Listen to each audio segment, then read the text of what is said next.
with Plan B, Mr. Speaker, and that's the right approach for the country. Rayner. Mr. Speaker, inflation is about to hit 6%. That's the highest rate since the early 90s, when the Conservatives have been in power for over a decade. Mad in their sleeves with a divided party, a Prime Minister losing the support of his backbenchers and governing shambolically. And a Labour Party, Mr. Speaker, who is ready to take over and provide the Britain with a better future. Familiar stuff, Mr. Speaker. The Prime Minister promised wage rises would offset inflation. They haven't and they won't. Millions of British workers now face a further pay cut, and his Chancellor is handing them a tax hike. What will the Prime Minister do to get a grip of this? Mr. Speaker, I know that it is great to be here with the Right Honourable Lady, the Shadow Secretary of State, for the future of work. We know the future of the job that she has in mind. But I wish her well. But what we are focused on, Mr. Speaker, is delivering jobs for the British people.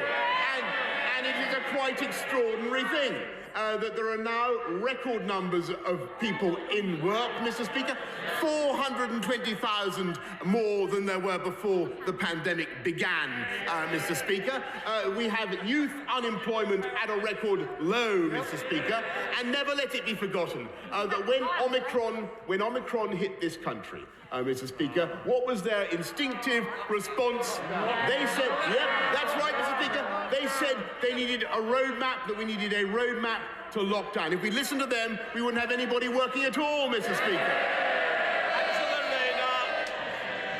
Mr. Speaker, I've heard on the grapevine there might be a vacancy for Prime Minister soon, so maybe I should have aspirations. The Prime Minister pretends it's not his fault. He blames the global forces. He blames the market. Mr. Speaker, we're an aspirational party. Maybe the Prime Minister needs to be more aspirational for this country. But, Mr. Speaker, the Prime Minister has made political choices that has led us into this place. His government has failed to invest in long-term energy security. His government decided to let gas storages collapse. His government let the energy market run out of control. 27 energy companies have gone bust in the last year. And now household bills are going through the roof. Or as the money-saving expert Martin Lewis put it, there will be a seismic hit on energy bills. Can't the Prime Minister see what's happening yet again? Working families are picking up the tab for his incompetence. Well, Mr. Speaker, she talks about energy. I think the House will agree she's got a lot more energy than the current leader of the opposition. And I welcome her point, because actually what the government is doing is supporting people throughout the pandemic. 2.2 million people supported with the Warm Homes discount, Mr. Speaker, worth £140 per week, which we introduced. Pensioners supported with the £300 winter fuel payments, Mr. Speaker. Cold weather payments worth £25 a week for 4 million people up and down the country, Mr. Speaker. That is what we are doing, Mr. Speaker, and that is on top of everything we're doing to support people on low incomes. Cutting taxes for those on universal credit, increasing the living wage, £1,000 more for everybody on the living wage, up record sums. And Mr. Speaker, let me just remind the House of the fundamental difference between that party and this government. They would have kept us in lockdown in July, Mr. Speaker. When Omicron hit, they were calling for further restrictions. That's right, Mr. Speaker, we've been able to keep this country moving and keep the economy growing and keep the money coming into people's pockets, Mr. Speaker.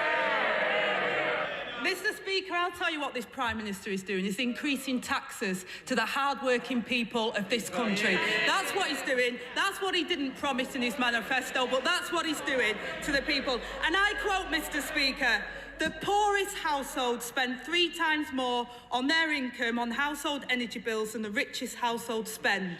VAT on energy bills makes gas and electricity more expensive. Not my words, Mr. Speaker, but the words of the Prime Minister himself.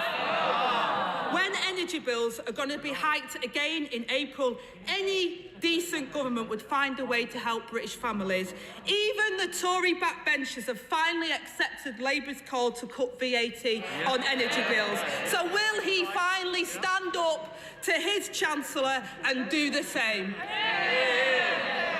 Mr. Speaker, let me remind, because she wasn't obviously listening to the previous answer, let me remind her the Warm Homes discount already, 2.2 million people supported to the tune of £140 a week.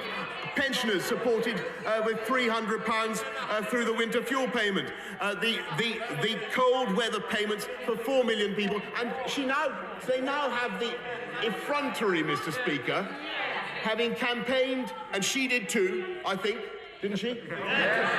I think. Oh yes, she campaigned to remain in the EU. Oh yes, she did. They now have the barefaced cheek to come to this House of Commons and say that they want to cut VAT on fuel, when everybody knows, and he did too, Mr. Speaker, everybody knows full well it would be absolutely impossible if they were to do what Labour would do and go back into the EU, remain aligned with the EU single market. That is the objective of the Labour Party. They can't be trusted on Brexit, Mr. Speaker, and they can't be trusted on the economy. So, Prime Minister, how's it going? Are you okay? The Prime Minister and his Chancellor have presided over economic mismanagement, low growth, and neglect of our public services. And their resolution to fix this, whacking more taxes on working people. Combine the tax rise with soaring energy prices, and the average family faces a hit of £1,200. This is an iceberg, Mr. Speaker, right ahead. So will he finally stop and change course? Order. We started the new year not in the way we left the last one. You did give me an assurance we were going to try and calm down. So if we can, it will be helpful. Angela Rayner. Mr. Speaker, £1,200 hit right away. So will he finally stop and change course, or will he plough on towards what will be a disaster for thousands of families? Mr. Speaker, as a direct result of what we've already done on universal credit, a single mother with 2 kids is £1,200 better off, Mr. Speaker. As a result of what we've done with the living wage, Mr. Speaker, introduced by this Conservative government, they never let it be forgotten. Everybody on the living wage has seen another £1,000 in their income every year, Mr. Speaker. But that's not the point. The fundamental, we will continue to look after people throughout the pandemic. But the fundamental point is that because of the steps the government has taken, because of the tough decisions we've taken, because of the balanced and the proportionate approach that we've taken to COVID, we've been able to keep this country open, keep our economy moving, more open than any other comparable economy in Europe. And they know it, Mr. Speaker, and they opposed it every step of the way. And that's why people are seeing increases in employment and increases in their pay packets as well. Rayner. Mr. Speaker, this Prime Minister always gives with one hand and takes away with the other. Under this Prime Minister, the country is worse off. Prices for everyday goods are soaring out of control. Hard-earned savings will be hit, and the wages of working people won't go as far. Inflation isn't an economic theory, it has serious consequences for people's lives. We need serious solutions, Mr. Speaker, to stop people falling into poverty or debt. Instead, Mr. Speaker, we have this Prime Minister and his incompetent leadership. And every time we are faced with a challenge, he denies there's a problem. He tries to laugh it off. He looks for someone else to blame. So can I suggest to the Prime Minister, it's not about brushing your hair, it's about brushing up on your act.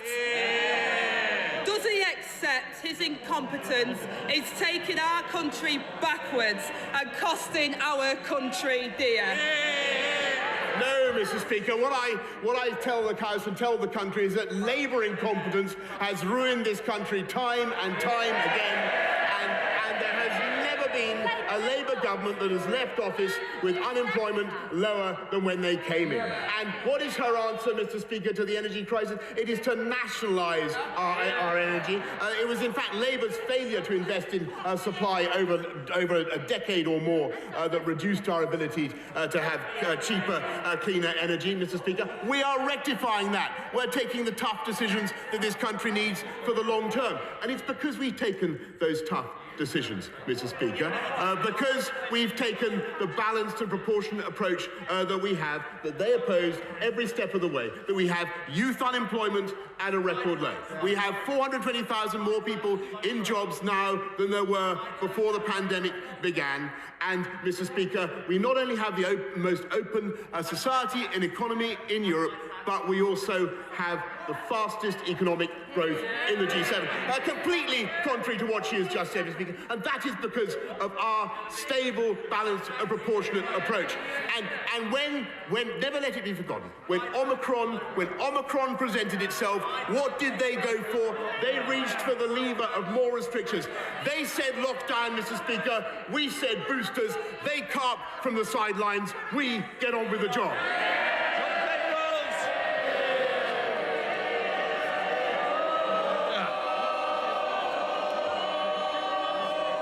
You want more? You won't get more at this rate, will you? Mr. Penrose is